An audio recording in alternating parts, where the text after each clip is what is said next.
Hey and welcome on my long-awaited movement guide on how to be a movement monkey in Apex Legends. This movement guide contains out of 3 parts. First one is about the settings and your keybinds. Second one is about the actual movement tech and what you have to input. And the third one is what I think an important one because a lot of movement guides lack this. When do you want to use it? When do you not want to use it? And we will elaborate further on that.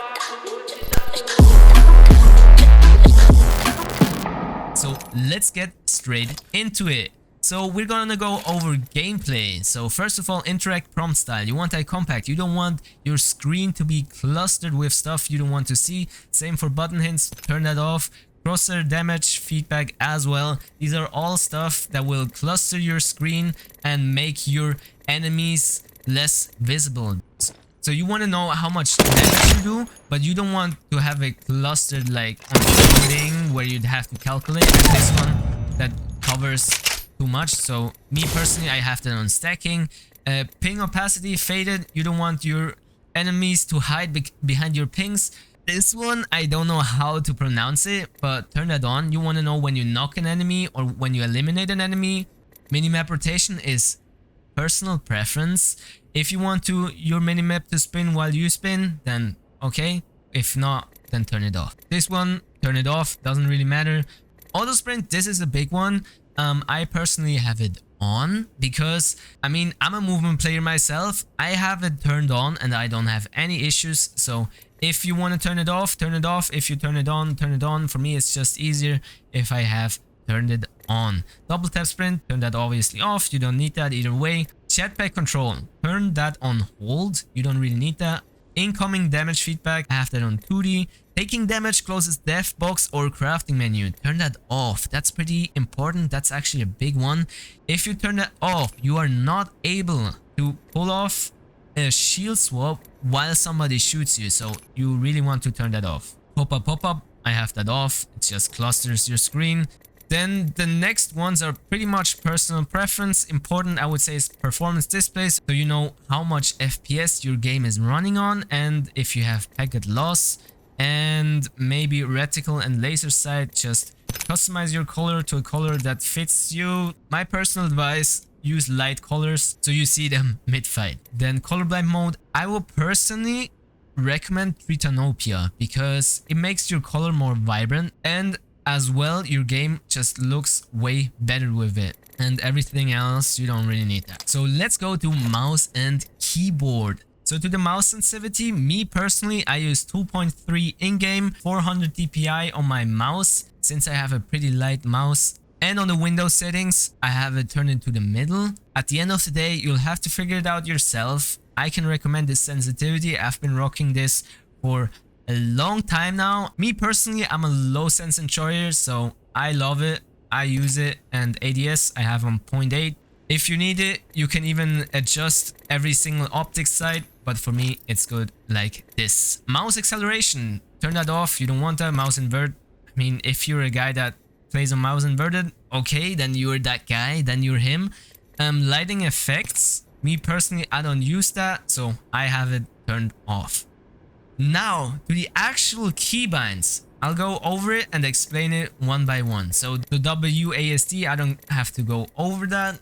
Now, W, what's important? Put that on a scroll wheel, either scroll wheel up or down. This is personal preference. If you want this one to have up or this one to have down, doesn't matter at the end of the day, in my opinion. But it's important that you have one scroll wheel on move forward and one scroll wheel on jump. This is going to allow us to tap strafe. I will elaborate on that in the second part, and this one as well, like makes bunny hopping, super jumping and other movement tech way easier. Now on crouch hold, I have left shift. I need to elaborate. My keybinds are pretty ergonomic for my hands, so I can use it the easiest way. I have it on shift. It's not too far away. What's really important is that you have put that one on C. These are for the super glides. I will elaborate on this one in part 2. Then your abilities are Q and Y, pretty normal. You can have interact on R or either on E, doesn't really matter. Me personally, for my hands, it's easier if I have it on R. Inventory, tab, map, E, attack, left click. I mean, it's pretty basic. Toggle fire mode, I have that on B. It doesn't have to be that close because you will not use it that much. Aim down sights, pretty important. Have that on hold and not on toggle. Melee button, you will want to use it, but it doesn't have to be that close. It's not that relevant. Reload, I have it on V. As said, it's the easiest for me, and it's just the most ergonomic for your hand. Cycle weapon, at the end of the day, I would not use that. Try to actually hotkey your weapon. So I have this one on 2 and 3. I don't have that on 1 and 2 because 1 is pretty weird to press with your ring finger. So I personally use 2 and 3. It's way more comfortable to press those with 2 and 3. 4 is holster weapon. You as a movement monkey, you will use that. Equip grenade is on G. Equip survival item on 6. I personally even go into the inventory, so it's not that important, and have that on 5 so I can heal up on this button. Character utility action, I mean, to be honest, these are not pretty important, but have that on H. X is to spam that kunai. Open emote wheel, just to spam quips. Ping, yeah, these are pretty personal. Push to talk, you don't need that. And message your team. This is also really important for my second part, where there's gonna be my keyboard overlay, so you understand which button results in which movement. Controller, I'm not gonna go over that because I'm not an aim assisted user.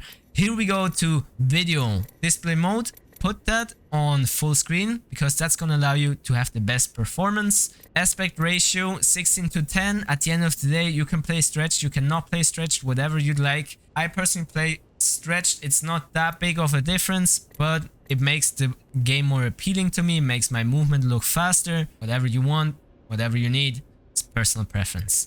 Field of view, put that on max, cranked it up because it's gonna make you feel faster. If it's gonna make you feel faster, you're also gonna be faster. So cranked it all the way up. You can even turn that on 120. If you want to know how to turn it up on 120, look it up on YouTube. There's plenty of guides on how to turn your FOV on 120. FOV ability scaling, turn that off on disable. You don't want your FOV to change mid-fight. Sprint view shake, put that on minimal. V-sync, disabled. All of these down here, I have them at the lowest or the second lowest because you want to have the best performance, max FPS output.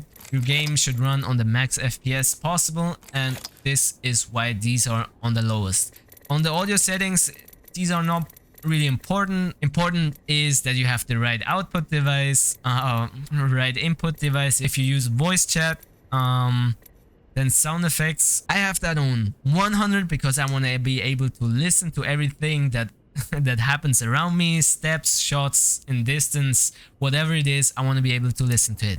Dialogue volume, I have that on 30. It's not that important, but you want to be able to listen to in-game comms when a whole squad is eliminated and other stuff.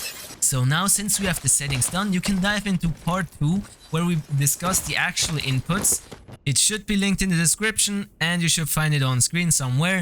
And hope you enjoyed it so far. We will see us in part 2. See ya, guys!